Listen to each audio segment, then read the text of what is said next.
അസ്സലാമു അലൈക്കും. മുത്തായി നബി സല്ലല്ലാഹു അലൈഹി വസല്ലം തങ്ങൾ പറഞ്ഞ ഒരു ഹദീസ് ശ്രദ്ധേയമാണ്. ലാ തഹ്ഖിറന്ന മിനൽ മഅറൂഫി ഷൈഅൻ. ഒരു നന്മയെയും നമ്മൾ നിസ്സാരമായി കാണാൻ പാടില്ല. എന്നാൽ നമുക്കിടയിൽ നന്മ മുടക്കികളായ ചില ആളുകളുണ്ട്.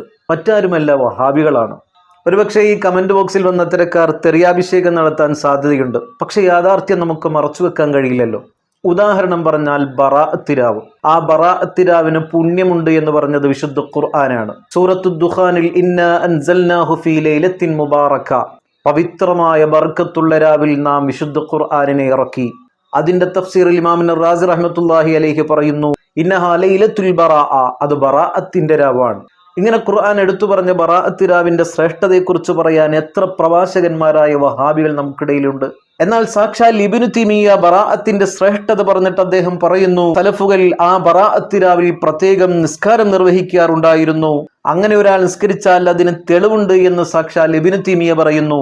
വഹാബികളോടൊരു ചോദ്യം, അങ്ങനെ ഒരു നിസ്കാരം മുത്തുനബി സല്ലല്ലാഹു അലൈഹി വസല്ലം തങ്ങൾ പഠിപ്പിച്ചിട്ടുണ്ടോ?